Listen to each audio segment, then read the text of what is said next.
Bonsoir, nous vous proposons ce soir en direct depuis nos studios une édition spéciale co-animée avec la chaîne Calédonia. Bonsoir Jamie Waimo. Bonsoir Steven et bonsoir à tous. Dans la crise sociale que traverse actuellement notre pays, nous allons aborder les conséquences pratiques, politiques et économiques avec notre invité. Et notre invité ce soir est Thierry Santa. Bonsoir. Bonsoir. Alors vous n'êtes pas là ce soir en tant que membre d'un mouvement politique, mais bien en tant que président du gouvernement de la Nouvelle-Calédonie. Alors ces derniers jours, on l'a vu, l'usine du Sud s'est retrouvée au centre de graves tensions. La semaine a été marquée par un regain de violence. Le paroxysme a été atteint hier avec ce qui s'est passé à Goro. On y reviendra dans quelques instants. Je vais vous demander d'enlever votre casquette institutionnelle un petit instant pour cette question. En tant que Calédonien, Thierry Santa, vous n'avez pas l'impression de revivre les événements ? Alors, je pense qu'on n'en est pas encore là, fort heureusement, mais que si nous ne prenons pas nos responsabilités, hélas, on en prend le chemin. Je suis vraiment désolé qu'on n'ait pas tiré les leçons de notre propre histoire, et qu'on entend à nouveau des gens qui appellent à des actes de violence, je vais les qualifier de cette façon-là, et j'en suis vraiment profondément désolé en tant que Calédonien, comme vous dites, parce que je pense à mes enfants, je pense à la population calédonienne, et je suis convaincu que ce n'est pas le chemin que nous devons prendre. Thierry Santa, je vais vous demander de remettre votre casquette de président de gouvernement de la Nouvelle-Calédonie. Le maintien de l'ordre, on le sait, c'est une compétence de l'État. Alors face à cette crise sociale, quels sont les moyens d'action du gouvernement ? Alors, d'abord, les premiers moyens d'action du gouvernement, c'est d'abord de s'assurer que les gens sont en sécurité. Je dis ça parce que c'est la raison pour laquelle j'ai enclenché le plan en particulier d'intervention de Valais. Le fait qu'il y ait eu des intrusions comme ça d'individus malveillants et l'évacuation du personnel qui avait été décidée par la société. Ma responsabilité de président du gouvernement, c'est de lancer le processus de gestion de crise industrielle potentielle. C'est ce que j'ai fait. Fort heureusement, il n'y a pas eu de problème, puisque les forces de l'ordre ont permis d'éviter que les personnes en question rentrent dans le complexe industriel lui-même. Tout est resté finalement cantonné dans la partie administrative de l'usine, avec les dégâts qu'on connaît. Mais personne, semble-t-il, n'est rentré dans le complexe. Et en tout cas, les forces de l'ordre ont sécurisé véritablement le complexe et ont empêché qu'il y ait un vrai risque industriel. Mais ma responsabilité, encore une fois, c'est d'anticiper les choses. Vous savez, c'est comme un cyclone. Dès qu'on est en alerte 1, une cellule de crise se met en place pour anticiper l'arrivée éventuellement d'un cyclone. Là, c'est la même chose. On met en place une cellule de crise qui anticipe les problèmes éventuels que pourrait rencontrer l'usine et surtout l'environnement de l'usine. En termes de dégâts humains d'abord, parce qu'il y avait vraiment un risque quand même potentiel, et surtout ensuite derrière environnemental et tout ce qu'on peut imaginer. Donc c'était l'objectif qui était le mien, et fort heureusement, je le répète, il n'y a pas eu de problème, il n'y a pas eu de fuite d'acide comme on a pu l'entendre sur les réseaux. C'est pas le cas.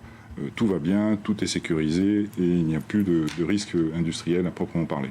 Et justement, toujours pour rester dans les actions possibles que peut mener le gouvernement de la Nouvelle-Calédonie, on l'a vu depuis le début de la crise, on voit des déclarations violentes quand même sur les réseaux sociaux, de la haine, du racisme, sans pour autant tomber dans la censure.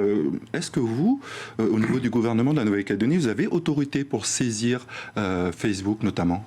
Alors, sans tomber dans la censure, je pense qu'il faut quand même y réfléchir, M. Nipat.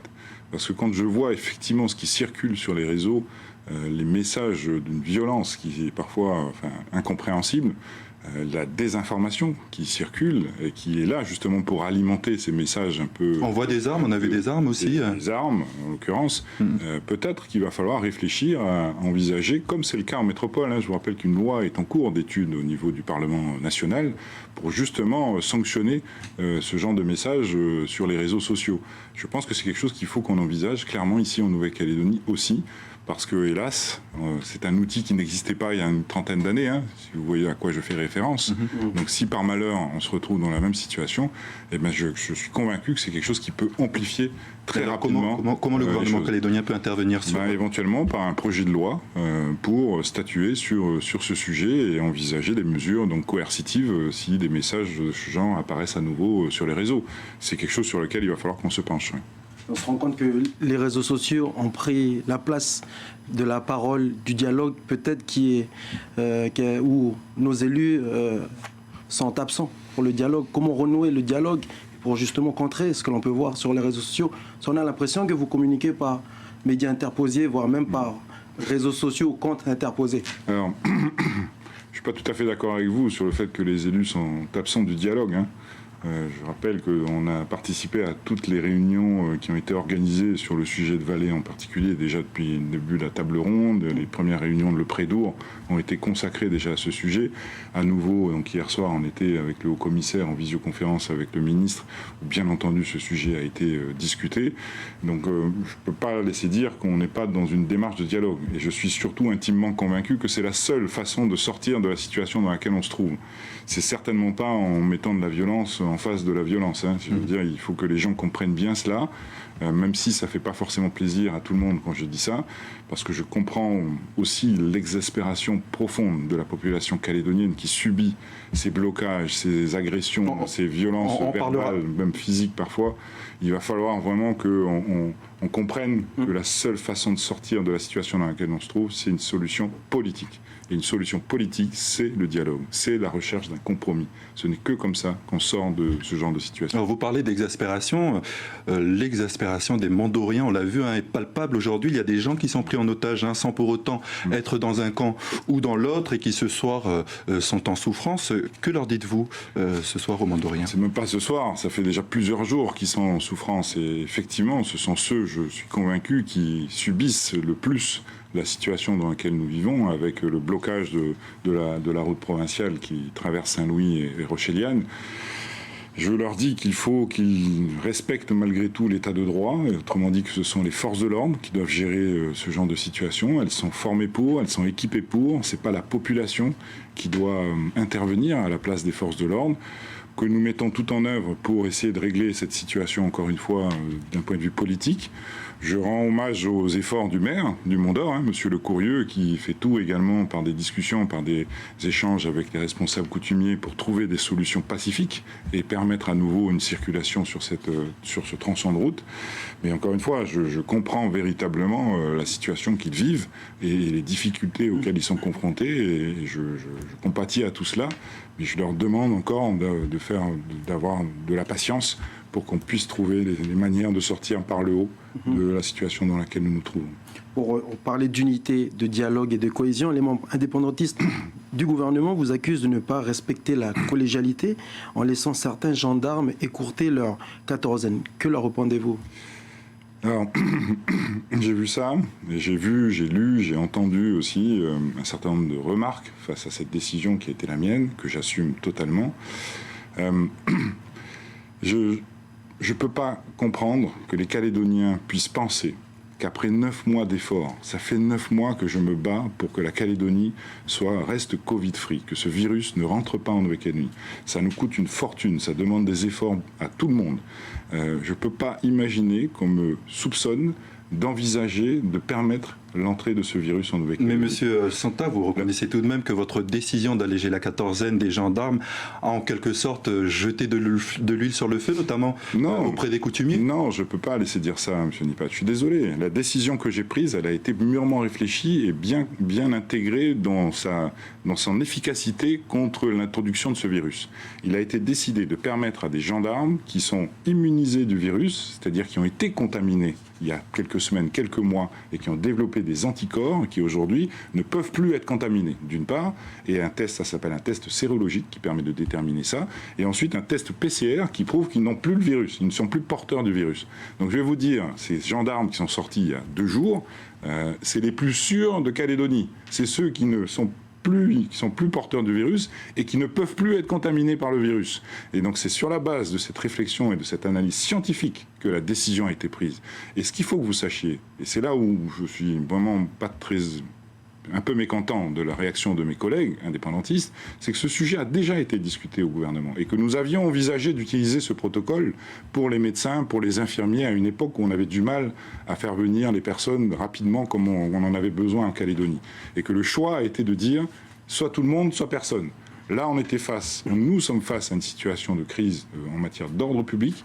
J'ai pris cette décision d'utiliser ce protocole qui est le plus sûr qu'il puisse y avoir en termes scientifiques, en termes sanitaires, pour permettre un renforcement des forces de l'ordre et gérer la situation dans laquelle nous étions il y a 2 jours. Alors je vous propose à présent de passer à la deuxième partie de cette édition spéciale que nous organisons, je vous rappelle, en direct avec la chaîne Calédonia, sur les conséquences politiques. Vous en avez discuté il y a un instant. Sébastien Lecornu a lancé une main tendue. Il a dit aussi ce matin à nos collègues de Calédonia: je vous attends à Paris par visioconférence. La main tendue, c'est vers le FLNKS. Est-ce qu'il faut à chaque fois faire appel à l'État? C'est pas un peu infantiliser les Calédoniens? Ils ne peuvent pas discuter entre eux? C'est pas du tout infantiliser les Calédoniens. C'est simplement constater qu'aujourd'hui, hélas, nous ne sommes pas capables de nous parler les uns et les autres sans que l'État soit présent autour de la table. À chaque fois qu'on a essayé de le faire, à chaque fois ça n'a pas avancé. Donc il faut en prendre acte. Monsieur Mapou disait tout à l'heure qu'il y a 2 blocs. Oui, c'est une réalité dans notre pays. Hélas, encore aujourd'hui, après 30 ans d'efforts, on en est encore là, hélas. Mais que pour pouvoir discuter, pour que ces 2 blocs puissent discuter, il faut que l'État français soit présent.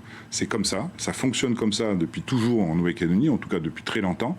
Et c'est effectivement l'État qui a les clés pour sortir politiquement de la situation dans laquelle nous nous trouvons. Il y a plein de solutions envisageables. Ça a été évoqué tout à l'heure. Poser la question, il y a d'autres logiciels. Le ministre a évoqué la solution de l'actionnariat. C'est un sujet qu'on doit discuter, sur lequel il y a des portes ouvertes, où tout le monde peut trouver sa place. Je dis bien tout le monde peut trouver sa place. Mais il y a aussi la question du process industriel. Pourquoi ne pas imaginer d'aller plus loin dans le raffinage en Nouvelle-Calédonie du minerai? Il y a aussi la question de tous les minerais saprolitiques qui ne sont pas traités par l'usine hydrométallurgique, mais qui ont de la valeur et qu'on peut aussi envisager d'exploiter ou de transformer localement. Tous ces sujets-là sont autant de portes ouvertes à une discussion de fond pour avancer ensemble dans une stratégie commune au bénéfice de tous les Calédoniens. Alors justement, toujours par rapport à la main tendue qui a été faite sur l'antenne de Calédonia par le ministre des Outre-mer, Sébastien Lecornu, on l'a su à l'instant avant de se rendre sur ce plateau que le FLNKS accepte cette main tendue du ministre des Outre-mer et donc par conséquent allège la mobilisation sur le terrain. Toujours les dernières nouvelles, on sent que les débats s'assouplissent. Raphaël Mapou l'a annoncé à l'instant dans le JT d'NC La Première. Il appelle au dialogue, notamment pour préserver les 3000 emplois. Une réaction, Monsieur le Président? Mais je suis très heureux d'entendre ce discours nouveau de la part du collectif de l'ICAN et du FLNKS, parce que ce n'est que comme ça qu'on sortira de l'impasse dans laquelle nous nous trouvons. C'était pas encore une fois par les actes de violence qu'on a vus ces derniers jours. Et donc je suis vraiment satisfait qu'ils saisissent cette main tendue. Et s'il faut se retrouver tous à Paris pour en discuter, moi je suis prêt à le faire, même si on devra se taper la 14e au retour, excusez-moi du terme, mais ça fait partie de notre protocole sanitaire. L'invitation pour Oudino. Mais s'il faut le faire, faisons-le, faisons-le et prenons nos responsabilités. Je suis content que nos camarades indépendantistes aient pris ce chemin-là. Mais Thierry Santa, vous le savez, le FLNKS reste toujours campé sur la position d'être contre Antonin Beurier et contre Trafigura. Oui, mais ça fait partie des positions initiales dans une discussion. Chacun a une position au départ, mais dans une discussion, dans une négociation, il va falloir aller chercher le compromis. Et le compromis, ça veut dire aller les uns vers les autres et trouver une solution qui soit acceptable par le plus grand nombre. C'est ça que ça veut dire un compromis. Mais ça veut dire qu'au départ, on part tous avec des positions initiales qui sont forcément éloignées les unes des autres. Sinon, on n'aurait pas besoin de discuter pour se mettre d'accord. Alors justement, ça, c'est la position initiale. Moi, ce que je dis en la matière, c'est que les 17 heures qu'on a passées en réunion de table ronde pour discuter de ce sujet, j'ai compris à l'issue de ces 17 heures qu'il y avait aujourd'hui une seule offre viable qui permet de sauvegarder les 3000 emplois. Je suis attaché à personne, ni à Trafigura, ni à Glencore, ni à Korean Zinc, à personne. Moi, seul objectif en tant que président du gouvernement, c'est de protéger les Calédoniens. Protéger sanitairement, on en a parlé tout à l'heure, mais protéger aussi pour qu'ils gardent leur emploi, pour qu'ils continuent à faire vivre leur famille, à loger leur famille, à nourrir leur famille, à offrir des cadeaux à leurs enfants à Noël. C'est ça mon objectif. Et la seule aujourd'hui offre qui me permet cela, c'est Trafigura CFP. C'est tout. À partir de là, on part de ce constat-là et on essaye d'envisager toutes les autres portes qui ont été ouvertes, comme je l'ai dit tout à l'heure. Alors, M. Santa, sur le plan économique, le secteur est très impacté avec les appréhensions autour du référendum, la crise du Covid et maintenant la situation explosive de ces derniers jours. Que peut faire le gouvernement pour apporter son soutien au secteur économique ? Ce qu'on fait depuis le début, dans la gestion de notre crise sanitaire, le gouvernement a pris un certain nombre de mesures justement pour soutenir les entreprises calédoniennes, mais au travers des entreprises, les emplois calédoniens. Et bien là, c'est la même logique. Le gouvernement que je préside, et ma volonté en tant que président du gouvernement, c'est encore une fois de préserver les emplois des Calédoniens. Parce que depuis tout à l'heure, on parle de Vallée. Vallée, c'est 3000 emplois, directs et indirects. Mais vous savez également que la SLN subit aujourd'hui des blocages sur tous ces sites miniers. D'abord, il faudra m'expliquer quel est le lien entre la SLN et Vallée, parce que tout ça c'est fait en solidarité avec ce qui se passe à Vallée. Mais on met en péril près de 4500 emplois directs et indirects à la SLN. C'est encore pire. Et l'impact social d'abord pour les familles concernées, je le répète, c'est quand même d'abord ça qui nous motive. Mais l'impact général pour la Calédonie, pour les comptes publics de la Calédonie, pour l'économie calédonienne, vous venez de le dire, il serait désastreux si on arrivait à 2 usines qui ferment, mais ça serait un chaos économique, social, ici en Nouvelle-Calédonie. Il y aurait une spirale infernale de processus économiques en baisse qui va s'amplifier de lui-même, puisqu'on n'aura plus les salaires dont les personnes bénéficient et donc plus la consommation qui va avec. On aura des comptes sociaux qui seront encore plus dans le rouge. Ça, c'est même pas du rouge, c'est du noir aujourd'hui dans lequel elles sont. Et budgétairement, les collectivités n'auront pas les moyens de continuer à faire fonctionner leur structure. C'est ça la réalité de notre pays et c'est contre ça que moi je me bats depuis le début et que j'essaye de porter au maximum cette solution politique. Il reste encore de l'argent dans nos caisses, dans les caisses du pays. Il n'y a plus d'argent dans nos caisses, M. Nipane. Comment est-ce qu'on va faire ? Il n'y a plus d'argent dans nos caisses déjà depuis de nombreuses années. On a réussi à tenir et on a réussi à passer cette crise sanitaire, je le rappelle, avec un prêt. Si on avait de l'argent dans nos caisses, on n'aurait pas eu besoin d'un prêt de l'AFD. Aujourd'hui, on n'en a plus. Et le prêt, il a été consommé, ou il sera consommé d'ici les semaines qui viennent. Donc il faut qu'on réfléchisse tous ensemble. Et ça aussi, avec cette histoire de Vallée, on entend des blocages des institutions, où on peut participer. On a l'impression que le gouvernement collégial n'arrive pas à faire les bons arbitrages. Je pense que le gouvernement collégial, hélas, a été embarqué dans ce flot d'événements que nous connaissons depuis quelques jours. Et avec une forme de solidarité de la part de mes collègues envers les uns et les autres, qui fait qu'on arrive effectivement, on a du mal à fonctionner normalement aujourd'hui. Mais au-delà de ça, c'est même au Congrès de la Nouvelle-Calédonie aujourd'hui, il y a un boycott objectif, officiel ou pas officiel, de tous les membres du Congrès, où même si le gouvernement déposait des textes au Congrès, ils ne pourraient pas être adoptés par le Congrès. Et on est face à des situations très difficiles auxquelles nous devons faire face. On est dans des blocages dans des institutions. Est-ce que ça ne va pas bloquer justement, bloquer et envenimer la situation en Nouvelle-Calédonie ? J'espère que les annonces qui ont été faites ce soir et qui, je comprends, vont dans le sens d'un apaisement et d'une saisie de cette main tendue du ministre pour essayer d'aller dans le sens d'une discussion et de la recherche de ce compromis auquel je pense que les Calédoniens veulent. J'espère que tout ça va permettre d'apaiser un peu les réactions de chacun et qu'on va revenir à un fonctionnement normal. On en a vraiment besoin. Je le répète, on est dans une préparation du budget de la Nouvelle-Calédonie. On est face à des contraintes budgétaires extrêmement fortes. Les institutions en général, que ce soit d'abord la Nouvelle-Calédonie, mais aussi les provinces, les communes, tout le monde, tout ça c'est lié. C'est la Nouvelle-Calédonie qui finance les autres institutions. Tout le monde est dans une situation catastrophique. Et il faut qu'on prenne nos responsabilités pour sortir de cette situation. Et pour ça, il faut qu'on travaille au gouvernement de la Nouvelle-Calédonie et au Congrès de la Nouvelle-Calédonie. Thierry Santa, Sébastien Lecornu a déclaré qu'au lendemain du référendum, la Calédonie sera indépendante ou pas, mais serait toujours confrontée à la question épineuse du nickel, comme on vient de le dire. Alors, comment peut-on échapper à cet éternel débat qui cristallise les opinions et qui, justement, a cet effet papillon sur l'économie du pays ? On n'y échappera pas, monsieur Aïmo, on n'y échappera pas. Ça fait partie de la réalité calédonienne. Le nickel, qu'on le veuille ou pas, reste le poumon économique de la Calédonie. Même si je fais partie de ceux, et je l'ai dit dans ma déclaration de politique générale, qui dit qui disent qu'il faut aller chercher d'autres filières économiques, C'est peut-être le moment de penser à l'après-nickel. Il faut, mais je pense qu'on aurait dû y penser déjà depuis très longtemps. Mais vous avez raison, c'est encore plus le moment aujourd'hui. Même si je fais partie de cela, je suis aussi conscient que le nickel reste malgré tout le cœur économique de la Nouvelle-Calédonie. Et donc ça veut dire qu'il faut qu'on se mette autour de la table, qu'on trouve ensemble les moyens de définir une stratégie nickel calédonienne qui soit la meilleure pour les Calédoniens, pour que les retombées soient les plus importantes pour la Nouvelle-Calédonie. Il y a plusieurs visions qui s'affrontent. Peut-être que la solution, c'est pas forcément une vision plus qu'une autre, c'est peut-être un panachage des différentes visions qui permettront de satisfaire cet objectif. Et le projet de tenir des assises du nickel, c'est toujours d'actualité ? Ils sont toujours d'actualité. Ça a encore du sens aujourd'hui ? Je pense que ça a encore du sens parce que l'objectif de ces assises était de définir un socle commun de connaissances justement pour aller sur ce débat politique ensuite en toute connaissance de cause et au-delà des a priori, des dogmes et des principes de chacun. Que chacun ait vraiment le même socle de connaissances, d'une part, c'est l'objectif premier.